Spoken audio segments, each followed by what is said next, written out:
దేవునికి స్తోత్రం. హల్లెలూయా. ఒక సంవత్సరం ప్రణాళికతో అనుదిన బైబిల్ పఠనం. ఈరోజు ఏప్రిల్ 29, 2025. ఈరోజు కొరకు ఏర్పాటు చేయబడిన బైబిల్ వాక్య భాగాలు పాత నిబంధన 2వ సమూయేలు 21, 22 అధ్యాయాలు మరియు కొత్త నిబంధన లూకా సువార్త 22వ అధ్యాయము 1వ వచనం నుండి 30వ వచనం వరకు. మొదటిగా 2వ సమూయేలు 21వ అధ్యాయం. దావీదు కాలమున 3 సంవత్సరములో విడవకుండా కరువు కలుగగా దావీదు యెహోవాతో మనవి చేశాను. అందుకు యెహోవా ఇలాగున సెలవిచ్చాను, సౌలు గిబియోనీయులను హతం చేశాను గనుక అతనిని బట్టి నరహంతకులకు అతని ఇంటి వారిని బట్టి శిక్షగా ఈ కరువు కలిగెను. గిబియోనీయులు ఇజ్రాయేలీల సంబంధికులు కారు, వారు అమోరీయులలో శేషించిన వారు. ఇజ్రాయేలీలు మిమ్మును చంపమని ప్రమాణపూర్వకంగా వారితో చెప్పి ఉండిరి. గాని సౌలు ఇశ్రాయేలు యూదాల వారి యందు ఆసక్తి గలవాడై వారిని హతము చేయ చూచుచుండెను. రాజుకు దావీదు గిబియోనీయులను పిలువనంపి, నేను మీకేం చేయగోరుదురు? యెహోవా స్వాస్థ్యమును మీరు దీవించినట్లు దోష నివృత్తికై దేనిచేత నేను ప్రాయశ్చిత్తం చేయుదునని వారిని అడగగా, గిబియోనీయులు సౌలు అతని ఇంటి వారును చేసిన దాని నిమిత్తము ప్రాయశ్చిత్తం కలుగుటకై వెండి బంగారులే గాని ఇశ్రాయేలులో ఎవరినైనాను చంపుటయే గాని మేము కోరటలేదనిరి. అంతటి దావీదు, మీరేమి కోరుదురో దానిని నేను మీకు చేయుదుననగా, వారు మాకు శత్రువులై మమ్మను నాశనం చేయుచు ఇశ్రాయేలీల సరిహద్దులలో ఉండకుండా మేము లయమగునట్లు మాకు హాని చేయనుద్దేశించిన వాని కుమారులలో 7 మాకు అప్పగించుము. యెహోవా ఏర్పరచుకున్న సౌలు గిబియా పట్టణంలో యెహోవా సన్నిధిని మేము వారిని ఉరితీసదమని రాజుతో మనవి చేయగా, రాజు, నేను వారిని అప్పగించదనెను. తానును సౌలు కుమారుడు యోనాతానును యెహోవా నామమును బట్టి ప్రమాణం చేసి ఉన్న హేతువు చేత రాజు సౌలు కుమారుడు యోనాతానునకు పుట్టిన మెఫీబోషెతును అప్పగింపక, అయ్యా కుమార్తెయగు రిస్పా సౌలునకు కనిన 2 కుమారులగు అర్మోనిని మెఫీబోషెతును, సౌలు కుమార్తెయగు మెరాబు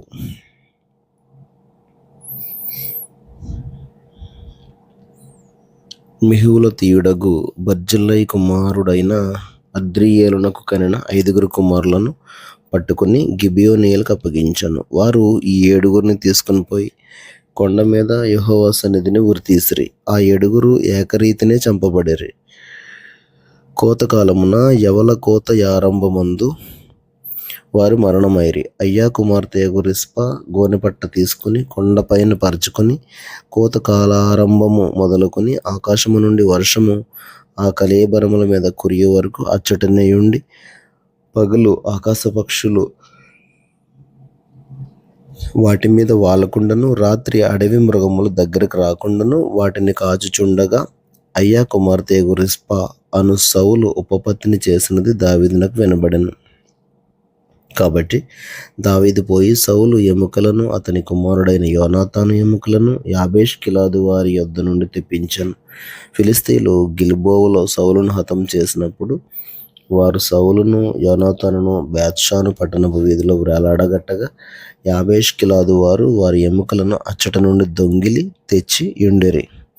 కావున దావీదు వారి యొద్ద నుండి సౌలు ఎముకలను అతని కుమారుడైన యోనాతాను ఎముకలను తెప్పించాను.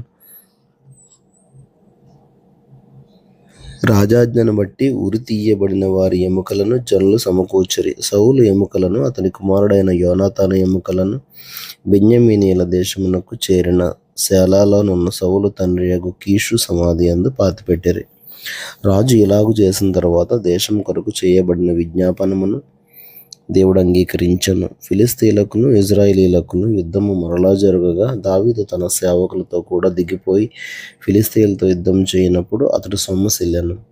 అప్పుడు రెఫాయీయుల సంతతి వాడగు ఇష్బీ బేనోబా అని ఒకడు ఉండెను. అతడు ధరించి ఉన్న ఖడ్గం క్రొత్తది, వాని ఈటె 300 తులముల ఎత్తు ఇత్తడి గలది.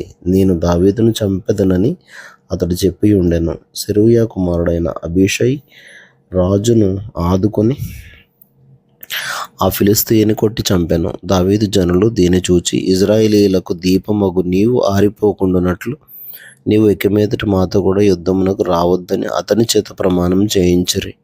అటు తరువాత ఫిలిష్తీయులతో గోబు దగ్గర మరలా యుద్ధం జరగగా హుషాతీయుడైన సిబ్బెకై రెఫాయీయుల సంతతి వాడగు నఫును చంపెను. తర్వాత గోబు దగ్గర ఫిలిష్తీయులతో ఇంకొకసారి యుద్ధం జరగగా అక్కడ బెత్లెహేమీయుడైన యహరేయోరెగీము కుమారుడగు ఎల్హానాను గిత్తీయుడైన గొలియాతు సహోదరుని చంపెను. వాని ఈటె కర్ర నేతగాని ధోని అంత గొప్పది. ఇంకొక యుద్ధము గాతు దగ్గర జరిగాను. అక్కడ మంచి అత్తరి ఒకడు ఉండెను. ఒక్కొక్క చేతికి 6 వ్రేళ్ళును 24 వ్రేళ్ళు అతనికి ఉండెను. అతడు రెఫాయీయుల సంతతివాడు. అతడు ఇశ్రాయేలీయులను తిరస్కరించుచుండగా దావీదు సహోదరుడైన షిమ్యాకు పుట్టిన యోనాతాను అతనిని చంపెను. ఈ నలుగురును గాతులోనున్న రెఫాయీయుల సంతతి వారై దావీదు వలనను అతని సేవకుల వలనను హతులైరి. 2 సమూయేలు 22వ అధ్యాయము. యెహోవా తన్ను సౌలు చేతిలో నుండి తన శత్రువులందరి చేతిలో నుండి తప్పించిన దినమున దావీదు ఈ గీతవాక్యములను చెప్పి యెహోవాను స్తోత్రించాను. అతడు ఇట్లనెను, యెహోవా నా శైలము, నా కోట, నా రక్షకుడు, నా దుర్గము, నేను ఆయనను ఆశ్రయించుదును. నా కేడము, నా రక్షణ శృంగము, నా ఉన్నత దుర్గము, నా ఆశ్రయస్థానము, ఆయనే నాకు రక్షకుడు. బలాత్కారుల నుండి నన్ను రక్షించువాడవు నీవే. కీర్తనీయుడైన యెహోవాకు నేను మొర్రపెట్టుతిని. నా శత్రువుల చేతుల నుండి ఆయన నన్ను రక్షించను. మృత్యువు యొక్క అలలు నన్ను చుట్టుకొనగను. వరద పొర్లు వలె భక్తిహీనులు నా మీదకి వచ్చి నన్ను బెదిరించగను. పాతాళ పాశములు నన్ను అరికట్టగను. మరణపు ఊరులు నన్ను ఆవరించగను. నా శ్రమలో నేను యెహోవాకు మొర్రపెట్టుతిని. నా దేవుణ్ణి ప్రార్థన చేసితిని. ఆయన తన ఆలయంలో ఆలకించి నా ప్రార్థన అంగీకరించను. నా మొర ఆయన చెవులలో జొచ్చెను. అప్పుడు భూమి కంపించి అదిరెను, పరమండలపు పునాదులు వణికెను. ఆయన కోపింపగా అవి కంపించెను. ఆయన నాసికారంధ్రముల్లో నుండి పొగ పుట్టెను. ఆయన నోట నుండి అగ్ని వచ్చి దహించెను. నిప్పు కణములను రాజబెట్టెను. మేఘములను వంచి ఆయన వచ్చెను. ఆయన పాదముల క్రింద గాఢాంధకారం కమ్మి ఉండెను. కెరూబు మీద ఎక్కి ఆయన ఎగిరి వచ్చెను. గాలి రెక్కల మీద ప్రత్యక్షమాయెను. గుడారము వలె అంధకారము తన చుట్టూ వ్యాపింపజేశాను. నీటి మబ్బుల సముదాయములను, ఆకాశపు దట్టపు మేఘములను వ్యాపింపజేశాను. ఆయన సన్నిధి కాంతిలో నుండి నిప్పు కణములు పుట్టెను. యెహోవా ఆకాశమందు గర్జించెను. సర్వోన్నతుడు ఉరుము ధ్వని పుట్టించాను. తన బాణములను ప్రయోగించి శత్రువులను చెదరగొట్టాను. మెరుపులను ప్రయోగించి వారిని తరిమివేశాను. యెహోవా గద్దింపునకు తన నాసికారంధ్రముల శ్వాసము వడిగా విడువగా ఆయన గద్దింపునకు ప్రవాహముల అడుగు భాగములు కనబడను. భూమి పునాదులు బయలుపడెను. ఉన్నత స్థలముల నుండి చెయ్యి చాపి ఆయన నన్ను పట్టుకొని మహాజలరాశుల్లో నుండి తీసెను. బలవంతులకు పగవారు, నన్ను ద్వేషించువారు నాకంటే బలిష్ఠులై ఉండగా వారి వశము నుండి ఆయన నన్ను రక్షించెను. ఆపత్కాలమందు వారు నా మీదికి రాగా యెహోవా నన్ను ఆదుకొనెను. విశాలమైన స్థలమునకు నన్ను తోడుకుని వచ్చాను. నేను ఆయనకు ఇష్టడను గనుక ఆయన నన్ను తప్పించాను. నా నీతిని బట్టి ఆయన నాకు ప్రతిఫలం ఇచ్చాను. నా నిర్దోషత్వమును బట్టియే నాకు ప్రతిఫలం ఇచ్చాను. యెహోవా మార్గములను నేను అనుసరించుచున్నాను.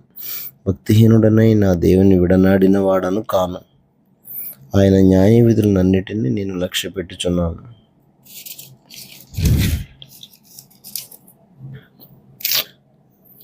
ఆయన కట్టడలను త్రోసివేసిన వాడను కాను. దోషక్రియలు నేను చేయనొల్లకుండిని. ఆయన దృష్టికి యథార్థుడనైతిని. కావున నేను నిర్దోషినై ఉండుట యెహోవా చూచెను. తన దృష్టికి కనబడిన నా చేతిలో నిర్దోషత్వమును బట్టి నాకు ప్రతిఫలం ఇచ్చాను. దయగల వారి ఎడల నీవు దయ చూపించుదువు. యథార్థవంతుల ఎడల నీవు యథార్థవంతుడుగా నొందువు. సద్భావము గల వారి ఎడల నీవు సద్భావము చూపుదువు. మూర్ఖుల ఎడల నీవు వికటముగా నొందువు. శ్రమపడు వారిని నీవు రక్షించదువు. గర్విష్ఠులకు విరోధివై వారిని అణిచివేసెదవు. యెహోవా, నీవు నాకు దీపమై ఉన్నావు. యెహోవా, చీకటిని నాకు వెలుగుగా చేయను. నీ సహాయం చేత నేను సైన్యములను జయింతును. నా దేవుని సహాయం వలన నేను ప్రాకారములను దాటుదును. దేవుడు యథార్థవంతుడు, యెహోవా వాక్కు నిర్మలము. ఆయన శరణుజొచ్చు వారికి అందరికీ ఆయన కీడము. యెహోవా తప్ప దేవుడేడి? మన దేవుడు తప్ప ఆశ్రయదుర్గమేది? దేవుడు నాకు బలమైన కోటగా ఉన్నాడు. ఆయన తన మార్గమునందు యథార్థవంతులను నడిపించును.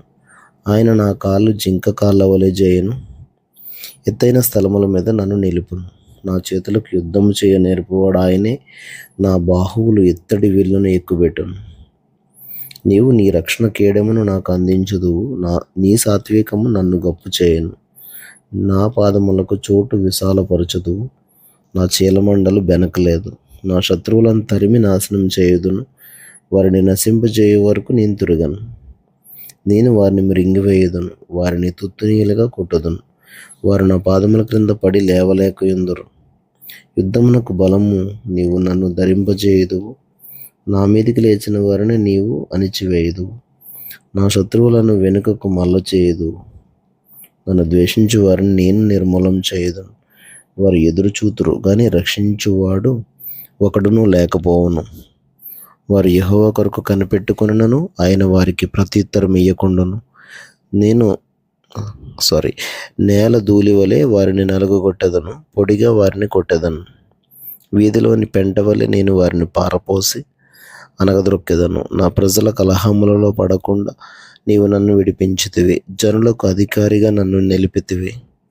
నేను ఎరుగని జనులు నన్ను సేవించెదరు. అన్యులు నాకు లోబడినట్టు వేషం వేయుదురు. వారు నన్ను గూర్చి వినిన మాత్రము చేత నాకు విధేయులగుదురు. అన్యులు దుర్బలులై వణుకుచు తమ దుర్గములను విడిచి వచ్చెదరు. యెహోవా జీవము గలవాడు, నా ఆశ్రయదుర్గమైన వాడు స్తోత్రార్హుడు. నాకు రక్షణాశ్రయదుర్గమైన దేవుడు మహోన్నతుడగును గాక. ఆయన నా నిమిత్తము ప్రతిదండన చేయు దేవుడు. ఆయన నా నిమిత్తము పగ తీర్చు దేవుడు. జనములను నాకు లోబరిచువాడు ఆయనే నా శత్రువుల చేతిలో నుండి నన్ను విడిపించును. నా మీదికి లేచిన వారి కంటే ఎత్తుగా నీవు నన్ను హెచ్చించుదువు. బలాత్కారం చేయవారి చేతుల నుండి నీవు నన్ను విడిపించుదువు. అందువలన యెహోవా, అన్యజనులలో నేను నిన్ను కనపరచెదను. నీ నామ కీర్తన గానం చేసేదను. నీవు నియమించిన రాజునకు గొప్ప రక్షణ కలుగజేయువాడవు. అభిషేకించిన దావీదునకును అతని సంతానమునకును నిత్యము కనికరం చూపువాడవు.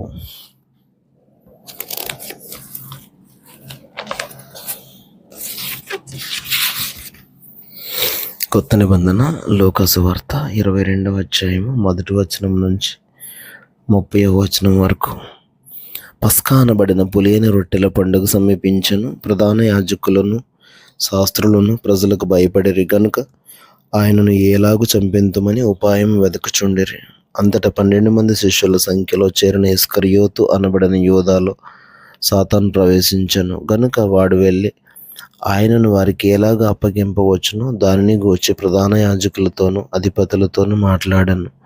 అందుకు వారు సంతోషించి వానికి ద్రవ్యమియ్య సమ్మతించారు.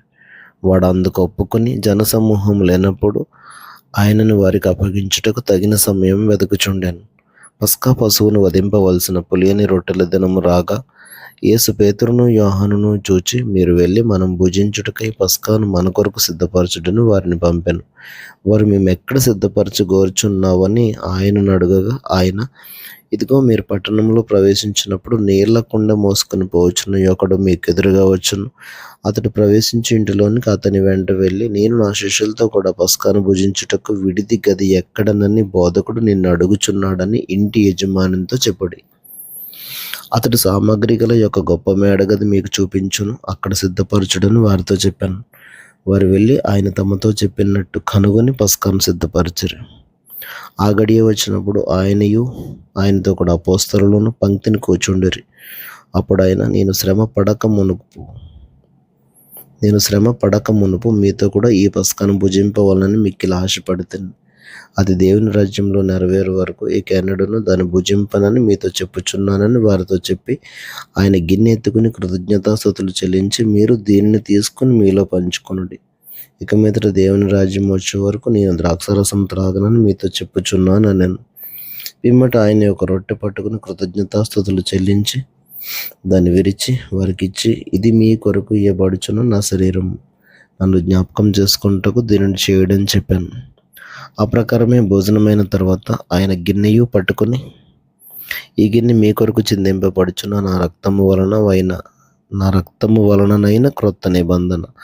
ఇదిగో నన్ను అప్పగించు అని చెయ్యి నాతో కూడా ఈ బల్ల మీద ఉన్నది. నిర్ణయింపబడిన ప్రకారము మనుష్య కుమారుడు పోవుచున్నాడు గాని ఆయన ఎవరి చేత అప్పగింపబడుచున్నాడో ఆ మనుష్యునికి శ్రమ అని చెప్పాను.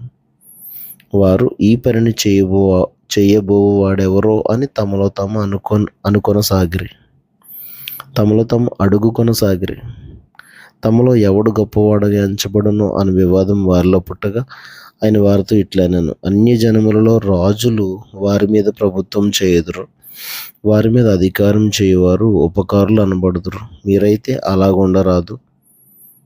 మీలో గొప్పవాడు చిన్నవాని వలన, అధిపతి పరిచారకుని వలన ఉండవలెను. గొప్పవాడెవడు? భోజన పంక్తిని కూర్చుండువాడా, పరిచర్య చేయువాడా? పంక్తిని కూర్చుండువాడే కదా. అయినను నేను మీ మధ్య పరిచర్య చేయువాని వలె ఉన్నాను. నా శోధనలలో నాతో కూడా నిలిచి ఉన్నవారు మీరే. గనుక నా తండ్రి నాకు రాజ్యమును నియమించినట్టుగా నా రాజ్యంలో నా వల్ల యొద్ద అన్నపానములు పుచ్చుకొని సింహాసనముల మీద కూర్చోండి. ఇశ్రాయేలు 12 గోత్రముల వారికి మీరు తీర్పు తీర్చుటకై నేనును మీకు రాజ్యమును నియమించుచున్నాను. దేవుడు తన పరిశుద్ధ వాక్యమును మన వినికిడిలో దీవించునుగాక. ఆమెన్.